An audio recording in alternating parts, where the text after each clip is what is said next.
All right. Good afternoon, everyone. Thanks for joining me here today. With me is Deputy Commissioner Brian Nadeau of the Public Integrity, Resources and Accountability Bureau. Also, Chief Olufemi Akani of the Public Integrity Bureau. We're here to release the body-worn camera footage from the police-involved shooting that occurred on May 12th at the 4600 block of York Road in the Northern District.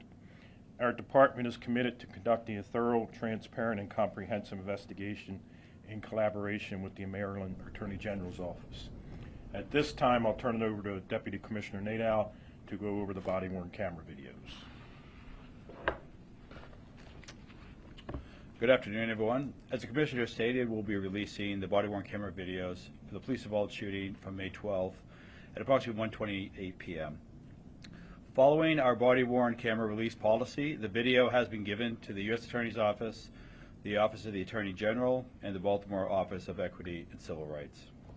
To put some context into what you're about to see, on Monday, May 12th, 2025, detectives from the Northern District's District Action Team, known as DAP, were patrolling in two separate vehicles in the area of the 4600 block of York Road. The detectives noticed a group standing on the sidewalk and another male sitting on a moped who was later ID'd as J. Mark Howell. Mr. Howell got off his moped, turned and partially lifts up his shirt. The officers begin to exit their vehicle, and as they do, Mr. Howell begins to run southbound on York Road. Detective Stephen Foster, Edgar Jimenez, and Tony DeBusy began to run after Mr. Howell. As you will see in the body-worn camera, Mr. Howell has a firearm in his right hand. Sergeant John Wallace and Detective Creed McMahon follow behind in their police vehicles, eventually pass Mr. Howell and attempt to block his path. The video you're about to watch is from the various body-worn cameras. From the body-worn cameras, the officers' names are located in the bottom right corner. For informational purposes, all officers involved in these type of events are assigned to administrative duties, which is our protocol, and they've been referred to our health and wellness program. We'll now watch the video.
And that's the firearm that we recovered from the individual. It is a ghost gun.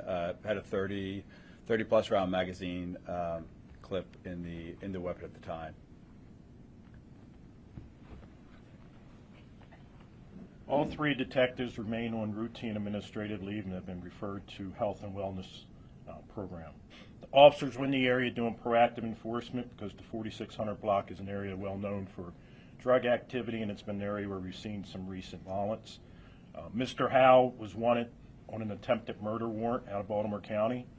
The Mayor's Office of Neighborhood Safety and Engagement will be initializing a neighborhood stabilization effort in this community.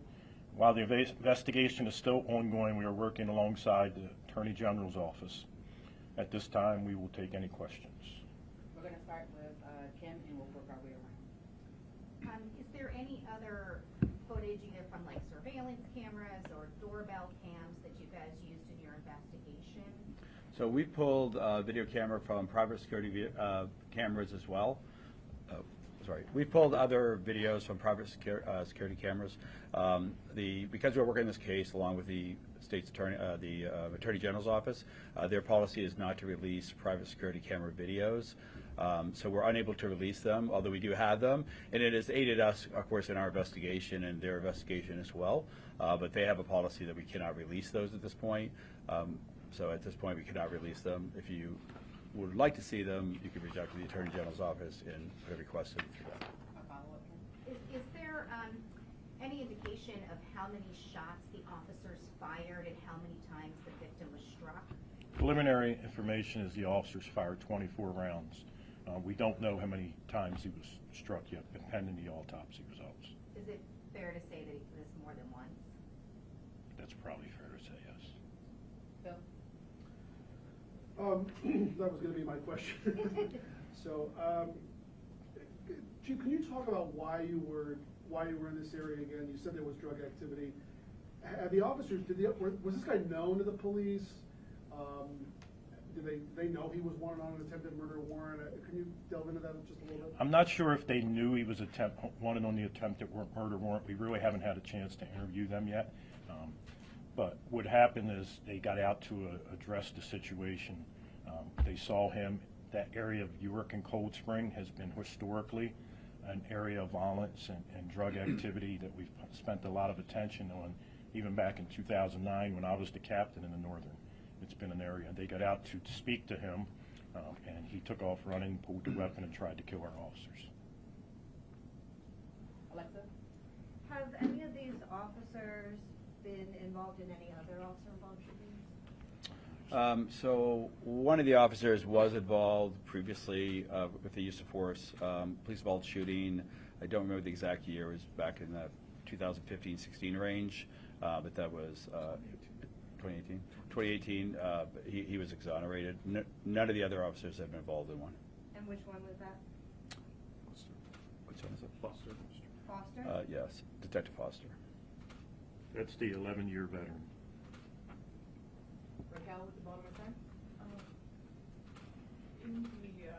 Were there any, when do we expect that the autopsy results might come back, and will that information be released to the public about how many times he was struck?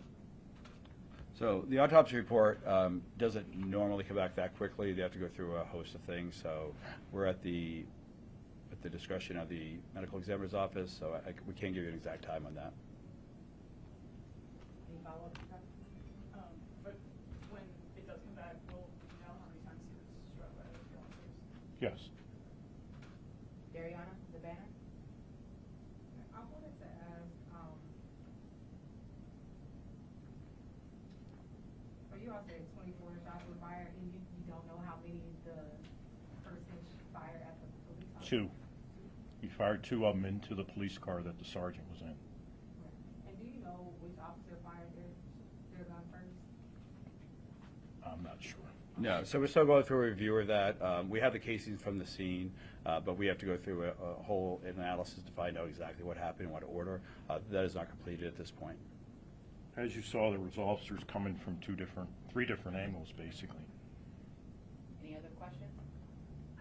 To clarify that it is your belief Hal fired first or police fired first? We believe Hal fired first at the officer, at Sergeant Wallace, who was trying to cut off his path in the vehicle, striking the vehicle twice. All right, I'm sorry, sir. WJZ? I was wondering, are you looking into, well, can you talk about, when it's appropriate to, approach someone like this? Did they see the gun first? I mean, when there's probable cause to, go up to someone, which is how this all started. I mean, Well, what's well, the first trend? you- What can you say about that? First, you don't need probable cause to walk up and talk to someone. You can walk up and talk to anyone you want. They don't have to talk to us. But as soon as you saw, as soon as the officers exited their vehicle, he took off running and pulled the weapon. The officer that you see chasing him, the first body-worn camera, you can hear him telling the subject to drop the gun numerous times. Unfortunately, he decided not to. Can you talk a little bit about the district action teams and what they essentially do in the city? Yeah, basically they are put out. Every district has at least one. It's usually about a sergeant, 5 or 6 officers. Their job is to go out and to deal with the most violent criminals that they have in the district. And in this case, they were patrolling York and Cold Spring. We've had some violence there, and like I said, it's historically kind of an area for drug activity. And whatever caused them, I don't know what they saw, but they saw something that they wanted to speak to the individual. They may have known him from past encounters, and as soon as they got out of the car to speak to him, he took off running. Last question? What's the process for determining if and when these officers can go back on the street and back into services? You know, you have the video, another video, all of the evidence.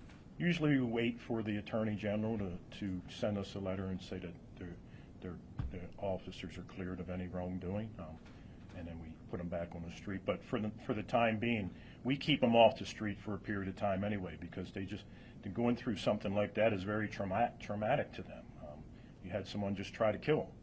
So, and unfortunately, they had to use deadly force. So we have to make sure they are completely healthy and ready to go back on the street before we even think about putting them back out there, for not only for the public but for themselves, because it's a tough situation they're all going through. They're on paid leave? They're on paid leave? Yes. Thank you, guys.